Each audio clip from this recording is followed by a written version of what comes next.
Millionaire businesswoman Danielle Carter froze mid-step as two passengers behind her whispered just loud enough to catch her attention. The moment Danielle stepped onto the aircraft, she felt like an intruder in her own creation. 38,000 feet in the air was where she had built her empire, yet today she was a stranger here, a ghost haunting the fuselage of her own ambition. As founder and CEO of Aurora Airlines, Danielle had transformed a small regional carrier into the fastest-growing Black-owned airline in America. Yet, after an alarming rise in customer complaints and troubling internal reports, Danielle knew that spreadsheets and executive briefings wouldn't uncover the real issues. So, she did what any self-made millionaire with everything to lose would do.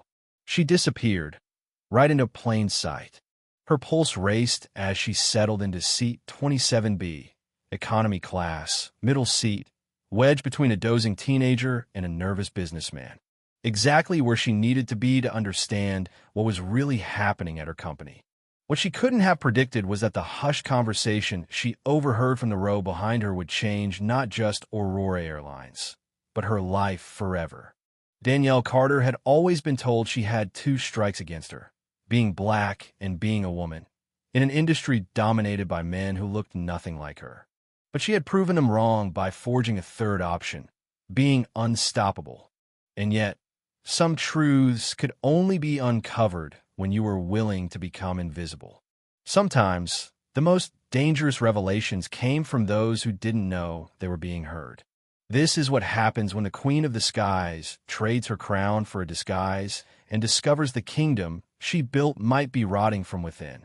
Chapter 1. The Disguise. The alarm blared at 4:30 a.m., jerking Danielle from a restless sleep. Her penthouse overlooked the Atlanta skyline, a daily reminder of how far she'd come from the cramped apartment she'd grown up in just 15 miles away. She silenced the alarm and stared at the ceiling, mentally rehearsing the day ahead. "You're just another passenger," she whispered to herself. "Nothing special, nothing that stands out." It was ironic. Danielle had spent her entire life working to stand out, to be exceptional, to break barriers. Now, she was deliberately trying to blend into the background. In the mirror, she barely recognized herself, gone with the custom suits and signature long braids. In their place, faded jeans, a plain navy sweater, and scuffed sneakers purchased specifically for this mission. She wore a short wig with natural curls and had swapped her designer glasses for contact lenses. "Hello, Donna Miller," she said to her reflection, testing out her alias. Weeks of preparation had gone into crafting Donna's identity. She created a backstory, practiced casual answers, and even set up fake social media profiles in case anyone got curious. Her phone buzzed. A message from Marcus Green, her COO, and the only person who knew what she was doing. "You sure about this, D?" "No turning back now," she replied. "Keep things running while I'm gone. And no special treatment." Marcus had objected from the start. "We can hire mystery shoppers," he'd argued. "Focus groups. Surveys. That's not the same," Danielle had insisted. "I need to see it with my own eyes. Something's happening at Aurora that we're not seeing in the reports." The complaints had begun 6 months earlier. Subtle at first, then escalating. Rumors of racial bias. Certain routes, particularly those serving predominantly Black communities, reportedly understaffed and under-resourced. Passengers whispering about preferential treatment based on skin color. On paper, Aurora Airlines was thriving.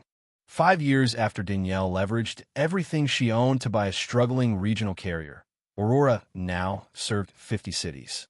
Last quarter's profits exceeded projections by 22%. They were finalizing deals for international expansion. But Danielle's instinct screamed that something was wrong.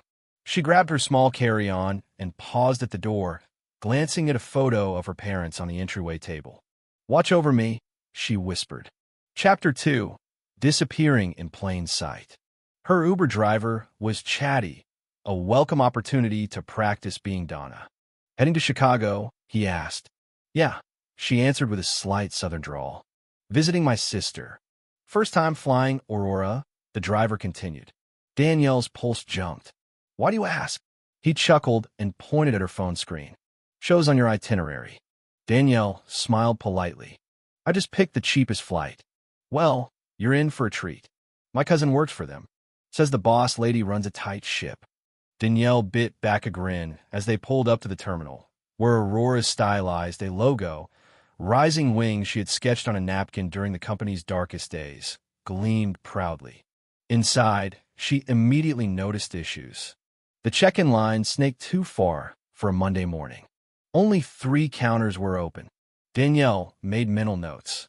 The agent at the desk, name tag, reading Paula, barely glanced at her.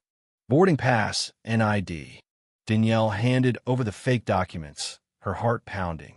A frown creased Paula's brow as she typed rapidly. There's a problem, Paula said. Danielle's stomach dropped. Caught already?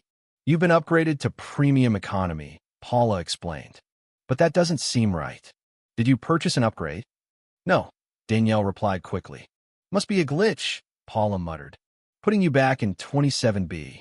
Danielle thanked her, equal parts relieved and annoyed. She'd explicitly told Marcus no special treatment. The TSA line crawled. A white man in an expensive suit argued loudly about not being allowed into the priority lane. I'm platinum with Aurora, he barked. This is ridiculous. The TSA agent, a young black woman, remained composed. Sir, I don't control airline status. Danielle made another mental note.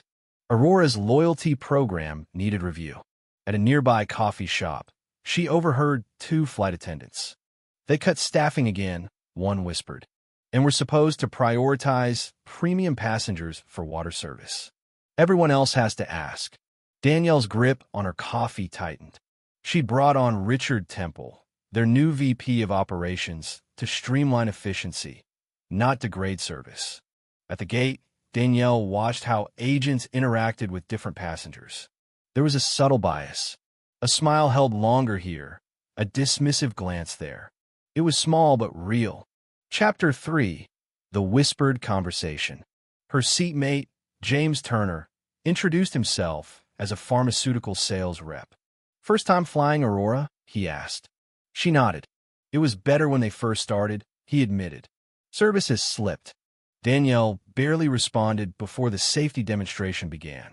She noticed Tiana, a flight attendant, giving genuine attention to passengers. Meanwhile, Heather, the lead attendant, went through the motions. During beverage service, Tiana was attentive and kind. Danielle accidentally spilled her water.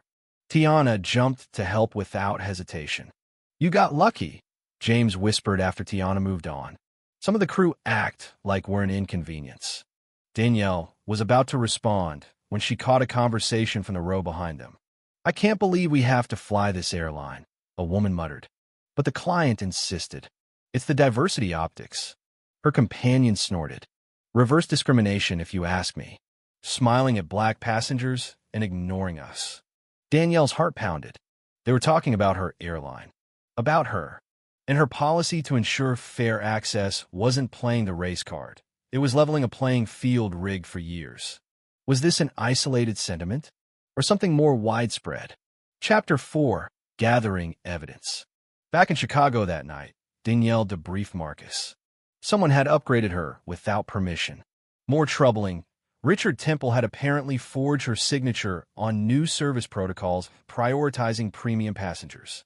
She took an early flight back to Atlanta and then to Dallas. Different routes, different crews, different experiences. On one flight, Gerald, the lead attendant, delivered outstanding service. I met Danielle Carter once, he told passenger proudly. She promised everyone would get first-class treatment, no matter their seat. But on other flights, Danielle saw the same problems. Understaffed routes, rushed service, and staff complaints about Temple's policies. Then came a social media storm. A video of an alleged racial discrimination incident in Denver went viral. Aurora's reputation as a black-owned airline committed to equality was now under fire. Danielle dug deeper into Temple's background. Labor disputes, discrimination lawsuits. His philosophy was clear: prioritize premium customers, cut costs, and let the data mask inequality. By the time she boarded her flight to Dallas, Danielle's resolve was set. Chapter 5. The Whistleblower. In Dallas, Tiana found Danielle at her hotel. "You're not Donna Miller," Tiana said. "You're Danielle Carter." Danielle removed her wig, admitting the truth. Tiana handed her a flash drive. "Internal memos, metrics, policy changes," Tiana said.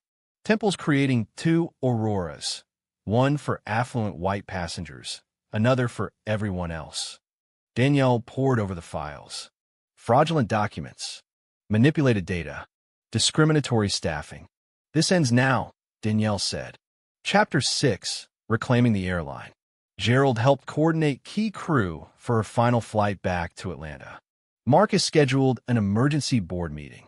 Danielle prepared her report. At Aurora's headquarters, Danielle confronted Temple. "You betrayed everything we stand for," she said, laying out the evidence.